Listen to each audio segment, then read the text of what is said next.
Hey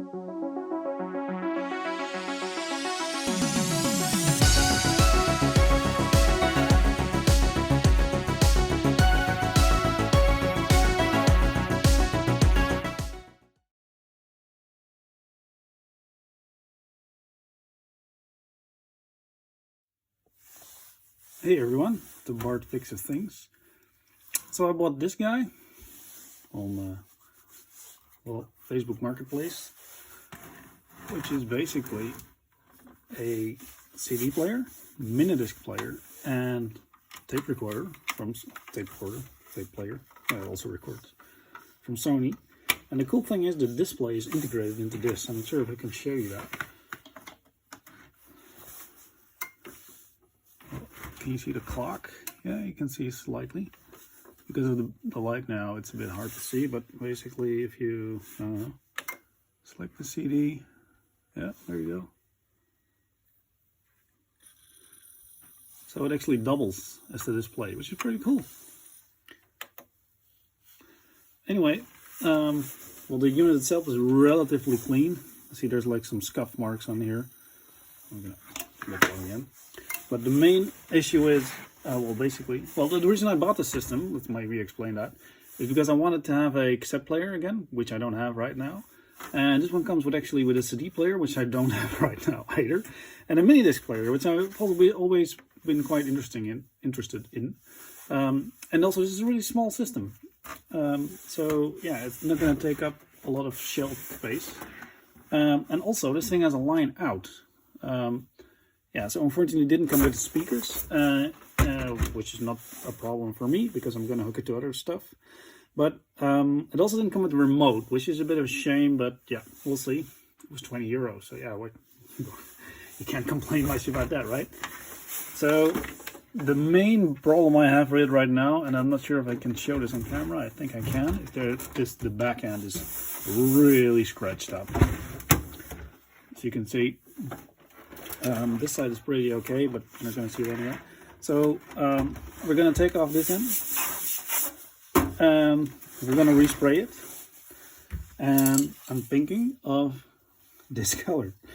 Because the thing itself is quite dull. And so the other options I have is, well, dark gray, which is what it is now, which is boring. We could do black, which will make it a black box. And, well, I used to have a cassette system that had like blue stuff on it, which I think was a Sony as well. And it looked pretty good. So, yeah. We might even add some blue accents to here because there's like a, I don't know if you can see it. Yeah, there's a sticker on there. It's called auto loading mechanism. I'm not sure why it's there. I'm not even sure why it's there because I don't know any other. Minidisc is always auto loading, at least I think it is. Anyway, if you look at the bottom, the feet are totally worn, so you might need to do something about that. But let's open it up, see what's inside.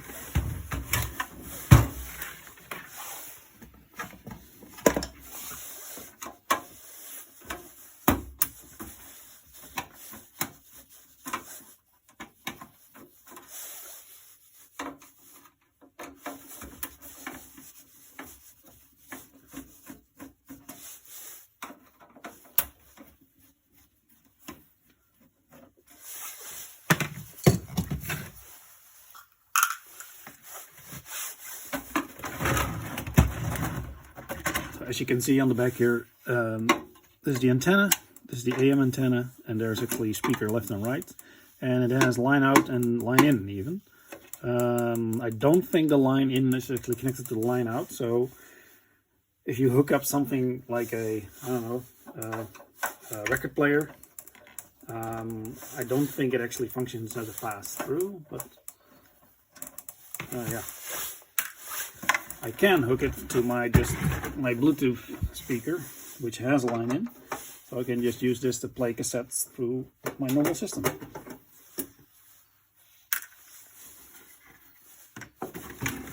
Yeah, normally I would put something underneath, but because this case is scratched anyway, I'm not bothering.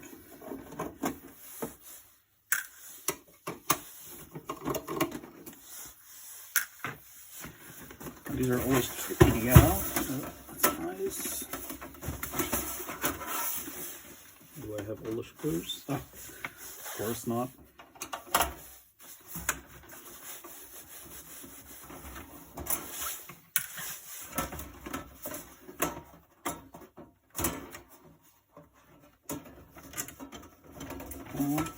You can do it.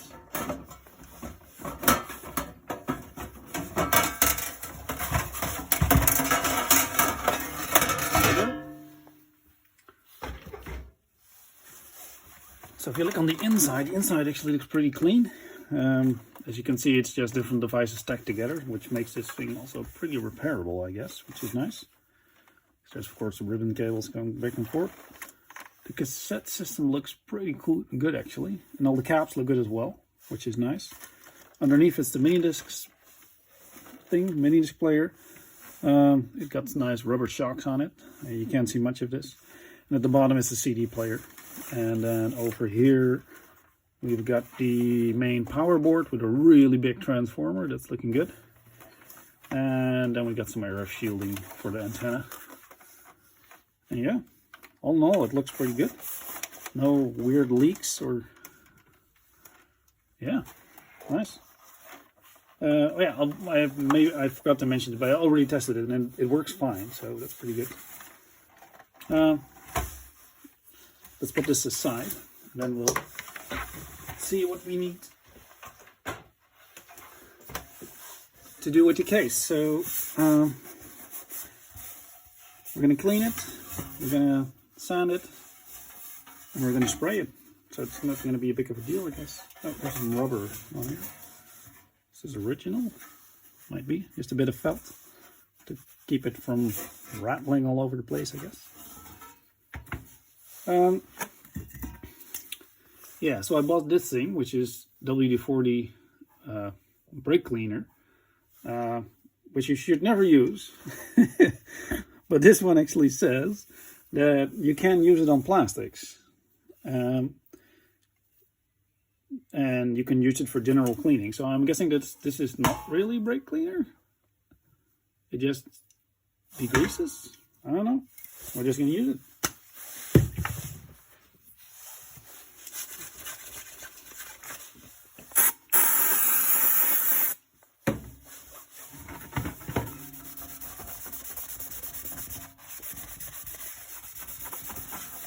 It smells a bit like brake cleaner. There's a weird staining on this side.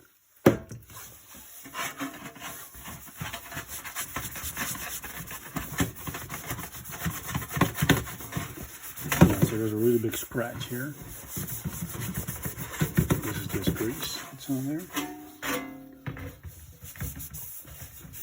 Yeah, so there's not much coming off, which I was afraid of that, but we still need to degrease it anyway for paint. So.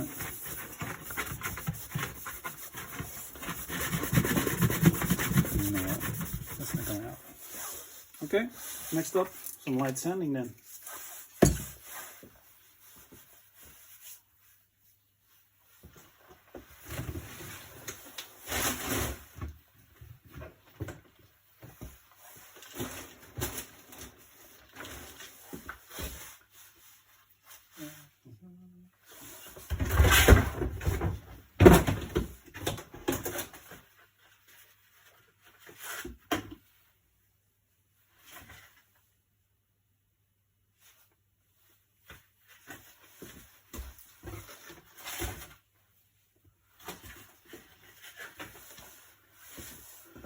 Yeah, because this is already, of course, quite smooth. I typically use like these pads. Because it's already quite smooth, I typically use like one of those Scotch pads to just roughen up everything a bit and maybe take off the deeper scratches.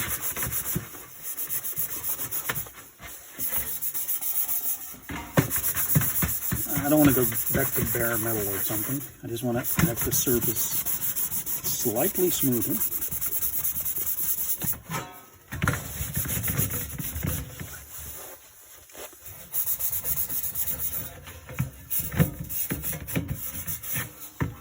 So we'll probably spray all the edges first, and then do this part, and then we have to sit it on something. So it's probably going to take multiple coats, of course.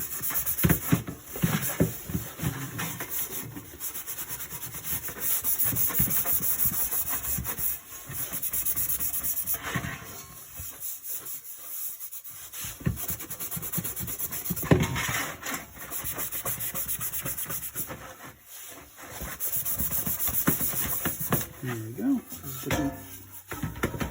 Trying to basically look at weird scratches and then make sure those are sort of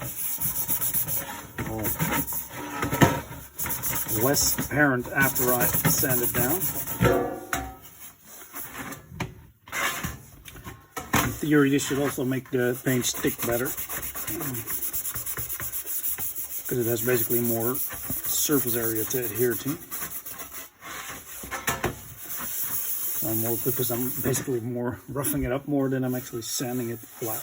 But yeah, this feels good.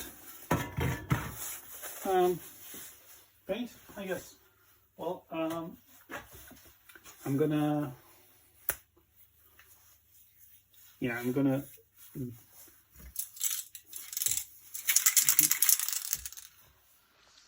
okay. This is about as close as I can get you. Otherwise, it's my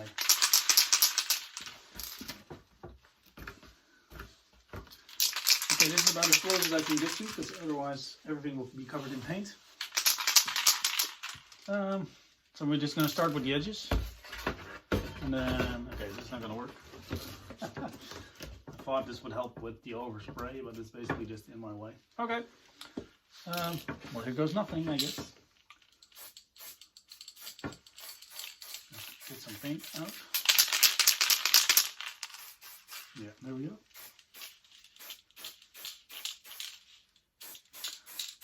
We'll just start by lightly doing all the edges.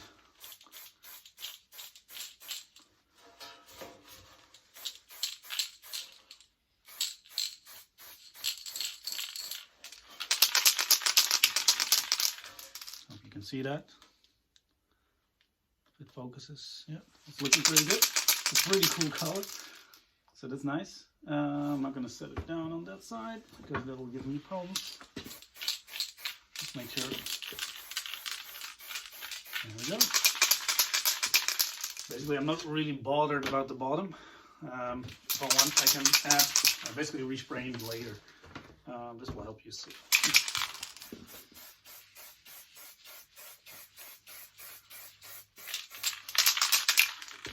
Just gonna apply like a first coat, so that basically everything just gets slightly tacky, and then later on we can add a bit more paint. The reason I'm doing that is otherwise it's gonna probably drip, which I don't want. Of course. Yeah, I'm touching paint. You shouldn't do that.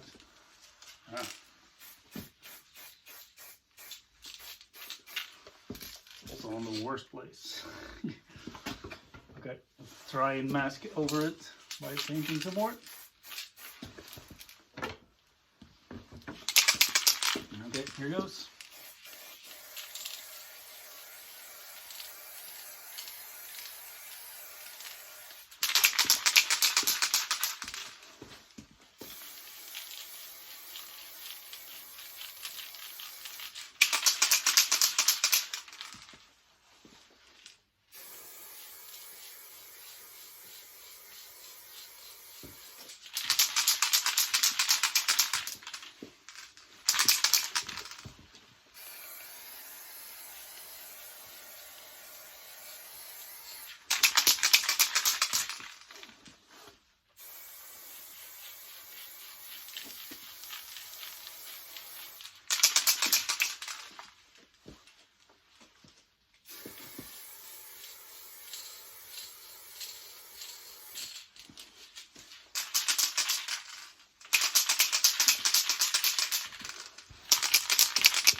Basically, the worst thing that can happen is you can put too much paint on one side and you get drips.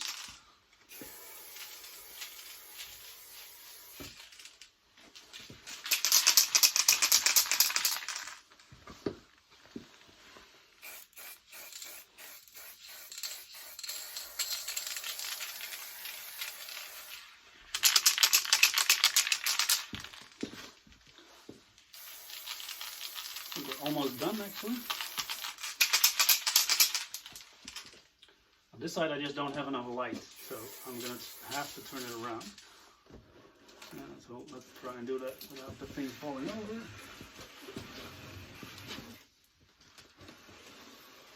Yeah, you can see this is not covered quite as good as the other side.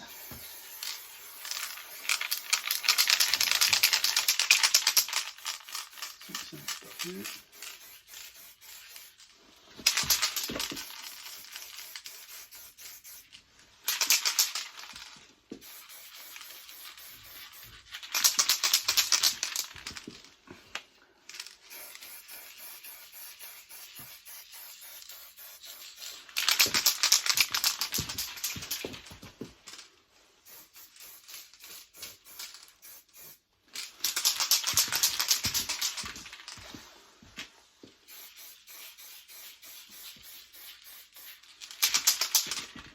It also helps having good paint. This is Molotov I'm using, not a sponsor, but it basically, for me it's the best paint because it doesn't drip. When I use other paints I usually just get a lot of drip because I use too much. Because I'm lazy, I just want to do it once and not basically wait between coats. Okay, so I'm just gonna turn it around slowly so we can look at all the light. Basically, this is the point where you make sure you don't drop it. Yeah, so I see there's a slight color variation there. So let's fix that. This looks fine to me. Make sure it's still, no, don't fall over. Tape is sticking to the bench, of course. On this side, there's some really slight clouding over here.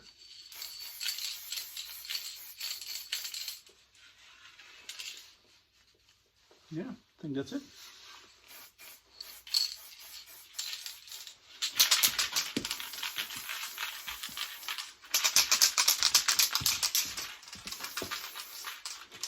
And we're done. Yeah, so if you want to reuse your ring can, just keep it upside down inside of a garbage bag until basically no more paint comes out, because then the nozzle is clean. I'm gonna get out of here and have this basically sit for the night. So it's looking pretty good. This is one, basically the next day. There are some small blemishes in it, but it's much, much better. So now the hard part is leaving this alone for 2 days. Basically, you need to wait like 48 hours for the paint to harden. Otherwise, if you're going to install it now, you're going to chip it or smudge it or something. And it will be a shame because it's looking pretty good. Okay, skip to tomorrow.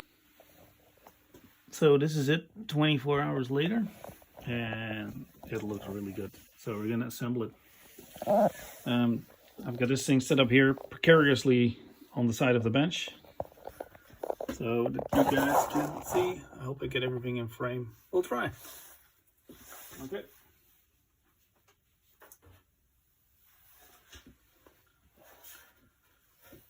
I guess I gotta go underneath the camera and then, yep, there we go.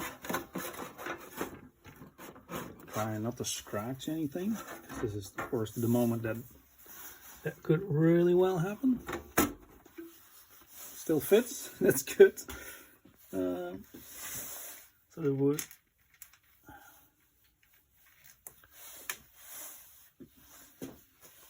Of course, I dropped a screw underneath the bench.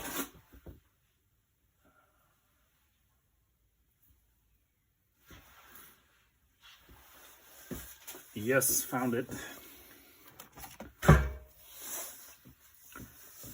Okay, what I usually do is basically put all the screws, you can't see what I'm doing. Just put all the screws in loosely. There's nice arrows here indicating where it should go.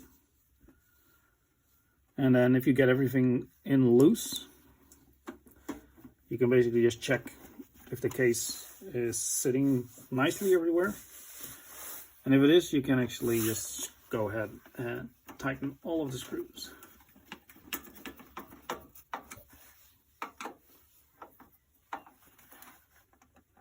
And the main reason for that is that this is basically sheet metal, so basically because this got dinged up, and basically allows it just to sit better, basically.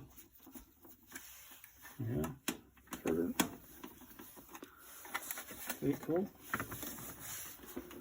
The side, which is nice and blue and already a bit dirty. Yeah, I was thinking of actually painting these black, but I decided that this looks fine. It's going to be on the sides. Nobody's going to notice, right? Oh, you can. I'll flip it around for the other side so you can actually see.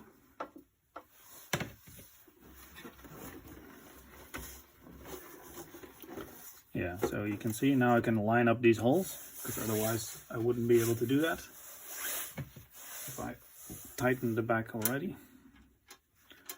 So I was thinking of actually painting these black, but yeah, this looks fine.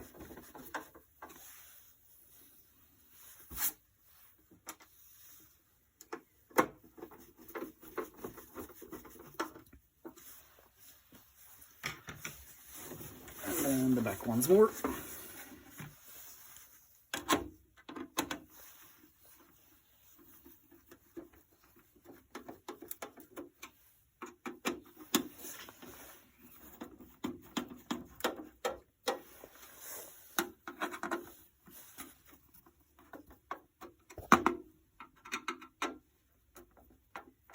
Let's give it a test run. Okay, time to test it out.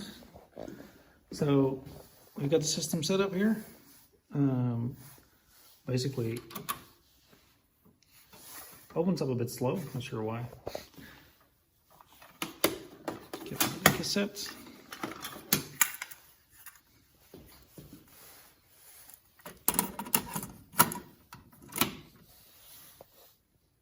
There we go. And here on the back, we're just going to connect these RCAs to the line out, and they are basically connected through this bit of a mess to this guy. And yeah, let's listen.